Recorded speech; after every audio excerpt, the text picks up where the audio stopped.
হলদিয়াটা কার্যত এরা লাটে তুলে দিয়েছে। হলদিয়ায় বড় শিল্প চলে গেল, কেন এবিজি গ্রুপ চলে গেল আজকে উত্তর দেবে না শুভেন্দু অধিকারী, তৃণমূল আজকে উত্তর দেবে না। বড় কোম্পানি কেন হলদিয়া ছাড়লো, ছোট কোম্পানি মাঝারি কোম্পানি যারা চালাতো শেষ 10-12 বছর ধরে যে কোম্পানি বন্ধ হয়ে গেল তার হিসেব আজকে তৃণমূল আর বিজেপিকে দিতে হবে না। বিজেপিকে আজকে এই প্রশ্নের উত্তর দিতে হবে না। হলদিয়া বন্দর, যে হলদিয়া বন্দরকে কেন্দ্র করে কোটি কোটি টাকা, প্রায় 700 কোটি টাকার বিজনেস হয় প্রতি বছর এই হলদিয়া বন্দরকে কেন্দ্র করে, শুধুমাত্র কেন্দ্র করে। এই হলদিয়া বন্দর পাশে যে নদী, সেই নদীকে ড্রেসিং করলো না কেন মোদী সরকার শেষ 10 বছর? এই দপ্তর তো মোদী মন্ত্রিসভার দপ্তর, তাহলে এই নদীটাকে যদি ওরা ড্রেসিং করতো তাহলে বড় জাহাজ ঢুকতো। বড় জাহাজ এখন হলদিয়া বন্দরে না ঢুকে এখন পারাদ্বীপ চলে যাচ্ছে, এখন বিশাখাপত্তনম চলে যাচ্ছে। একটা সময় খোঁজ নিয়ে দেখুন তমলুকেও বন্দর ছিল, সে তমলুক বন্দর অচিরে বন্ধ হয়ে গেছিল। হলদিয়া বন্দরটাকেও এরা কার্যত একই জায়গায় নিয়ে যেতে চাইছে। আমাদের কথা হচ্ছে হলদিয়াকে বাঁচাতে হবে। ময়নার মাছ চাষ, কোলাঘাটের ফুল এবং তার সাথে সবজি চাষ, তার সাথে সামগ্রিকভাবে যা চাষাবাদ রয়েছে এবং নতুন শিল্প, যে শিল্প কর্মসংস্থান সৃষ্টি করবে, এই সবটাকে নিয়ে হচ্ছে আমাদের লড়াই। এবং এর সাথে সাথে আমি শুনলাম গতকাল বিজেপির প্রার্থী হলদিয়ায় গিয়ে বলেছেন হলদিয়ার কর্মসংস্থান আর শিল্প নাকি ওনার মূল লক্ষ্য। আজকে ওনাকেও প্রশ্নের উত্তর দিতে হবে।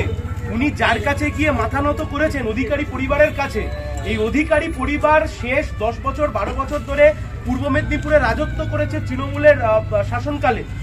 এই অধিকারী পরিবারের শাসনকালে হলদিয়ায় নতুন কটা শিল্প এসছে, কটা কর্মসংস্থান হয়েছে। মোদী সরকার বলেছিল, বিজেপি সরকার বলেছিল 2 কোটি চাকরি হবে প্রতি বছর, 10 বছরে 20 কোটি চাকরি হওয়ার কথা। ওনাকে আজকে এই প্রশ্নের উত্তর দিতে হবে, সে 20 কোটি চাকরি কোথায় গেল? এ প্রশ্নের উত্তর তৃণমূলকেও দিতে হবে। দিব্যেন্দু অধিকারী 5 বছরের জেতা সাংসদ, তৃণমূলের সাংসদ ছিলেন। 2021 সালের পরে দিব্যেন্দু অধিকারী বিজেপি না তৃণমূল, কালীঘাটও বুঝলো না, দিল্লিও বুঝলো না। 5 বছর ধরে তমলুকের মানুষের জন্য এখানকার সাংসদ, যিনি তমলুকের সাংসদ ছিলেন দিব্যেন্দু অধিকারী, তিনি কোন কাজ করলেন? আজকে তিনি বিজেপির জামা হঠাৎ করে গিয়ে পরে নিলেন।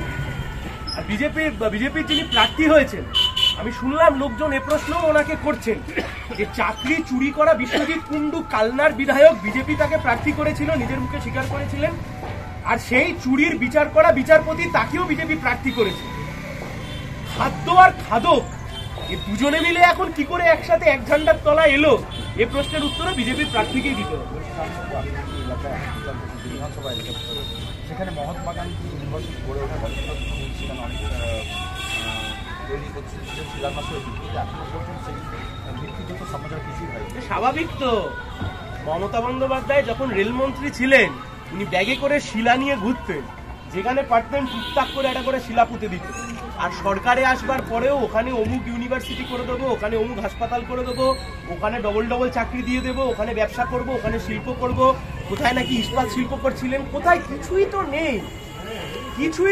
মহাত্মা গান্ধী ইউনিভার্সিটির কথা বলছেন। আমি খালি আপনাকে একটাই কথা বলছি, বিজেপির প্রার্থী কলকাতায় বসে 6 দিন আগে বললেন মহাত্মা গান্ধী নাকি মহাত্মা গান্ধীর খুনি নাথুরাম গডসে, উনি বুঝতে পারছেন না উনি কার পক্ষ নেবেন।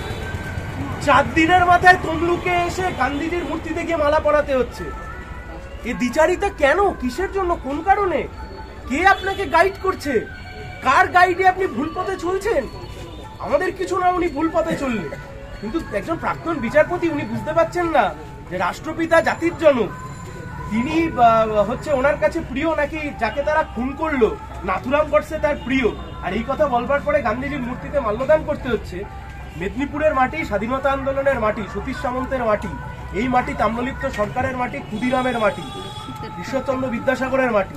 এই মাটিতে কোনো দোগলাবাজ, এই মাটিতে কোনো জুলুমবাজ, এই মাটিতে কোনো জমিদারি যারা করবে মনে করেছে 12-13 বছর ধরে, কারুর ঠাঁই। আসন্ন লোকসভা নির্বাচনে রাজ্যের প্রতিটি প্রান্তে বামফ্রন্ট প্রার্থীদের জয়ী করুন।